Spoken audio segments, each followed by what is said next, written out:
on va évoquer ce procès qui sera suivi demain, tout au moins par le monde de la chasse et les défenseurs de l'environnement. Procès d'un militant anti-chasse pour rassemblement illégal. Tout est parti de cette manifestation en juin 2025 dans les rues de Senlis, d'activistes contre une démonstration des chasseurs. À la manœuvre, un collectif contre la vénerie. Je vous propose d'écouter. On se retrouve dans une poignée de secondes. Vous vous souvenez de ces images?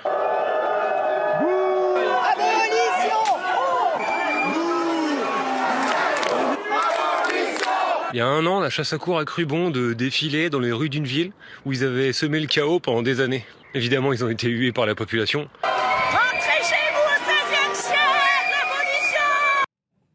Et avec nous, Stanislas Broniszewski, bonjour.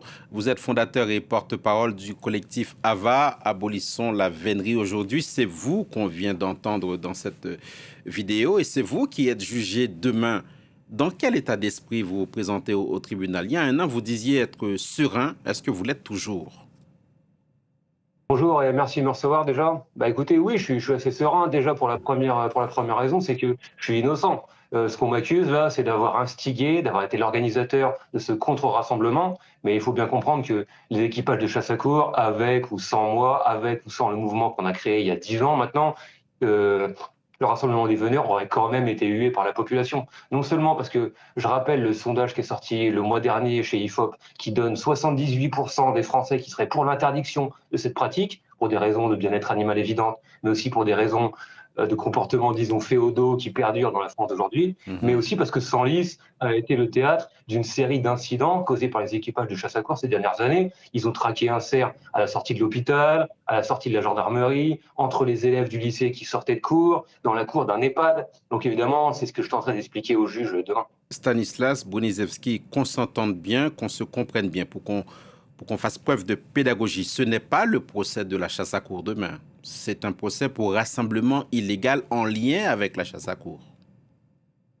Ouais, c'est exactement ça, et c'est ce qu'on regrette d'ailleurs. S'il y avait le procès de la chasse à courre, ça fait longtemps que tous ces problèmes auraient été résolus, qu'il y aurait plus de chasse qui termine dans les jardins des gens avec des hordes féodales qui rentrent dans votre jardin, qui sautent votre grille pour tuer un cerf, il y aurait plus d'accidents de voiture causés par des meutes lâchées hors de tout contrôle dans les forêts de France. Malheureusement, c'est le procès des anti-chasse à courre et des gens qui, à l'initiative des riverains, hein, moi je viens de Compiègne, il y a une grande forêt où il y a de la chasse à courre depuis des centaines d'années ici, et c'est vrai que on s'est organisé parce qu'il y avait des conflits d'usage très graves ici. Et on demande une chose, nous, c'est le procès de la chasse à courre, la fin de la chasse à courre. Et justement, qu'est-ce qui est en jeu dans ce procès, au-delà de cette histoire de rassemblement illégal? Vous dites qu'il s'agit d'un procès politique, avant même que les débats ne s'ouvrent.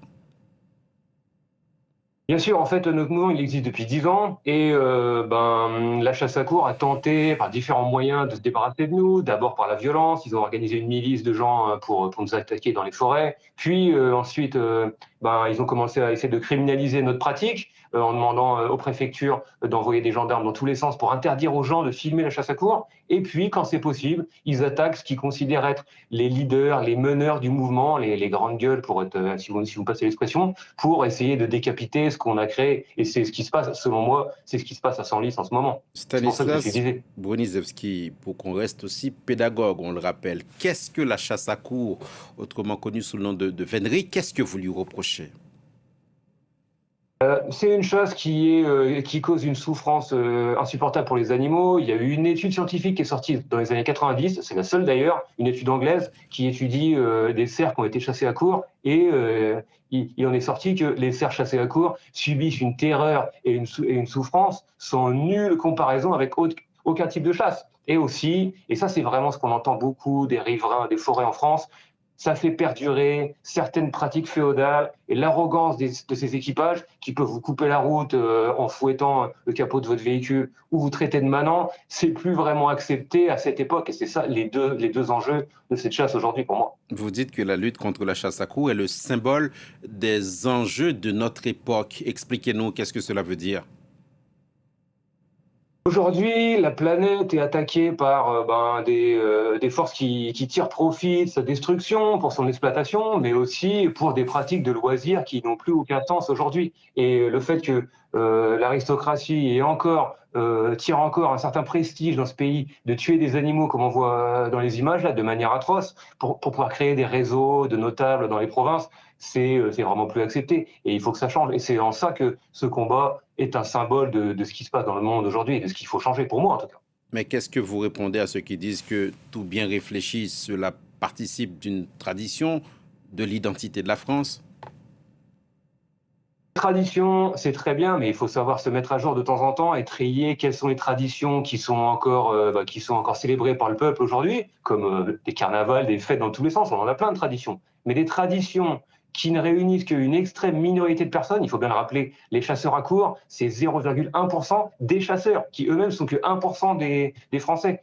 Ces pratiques-là, quand aujourd'hui on connaît la sensibilité des animaux maintenant, avec des preuves scientifiques, il faut que l'humanité se mette à jour, tourne la page, mais par contre, on peut garder des musées de la vénerie, des musées de la chasse à courre, qui a quand même apporté des expressions dans la langue française, des tableaux intéressants. Mais par contre, la souffrance envers les animaux, il faut faire quelque chose maintenant. La chasse à courre, c'est de la maltraitance animale. Stanislas Bonizewski, qu'est-ce que vous attendez de ce procès demain? Ben, déjà, j'attends un acquittement complet de la part du tribunal, mais ça, je n'ai pas d'inquiétude là-dessus, bien sûr. Mais j'attends aussi, évidemment, que ça révèle un petit peu ce qu'est prêt à faire les préfectures et le parquet pour défendre la chasse à courre envers et contre tout, même envers sa propre population qui subit des désagréments de ces gens depuis des années. Ça va être aussi l'occasion de démontrer tout ça à la face du monde une nouvelle fois. C'est pas le premier procès auquel je fais face. Néanmoins, ces procès sont quand même des tribunes politiques. Vous avez dit tout à l'heure, c'est pas le procès de la chasse à courre. À chaque fois, pour les gens, ça l'est quand même un petit peu. Merci beaucoup, Stanislas Bonizewski, d'avoir accepté de répondre à nos questions. Fondateur et porte-parole du collectif AVA, Abolissons la vénerie aujourd'hui.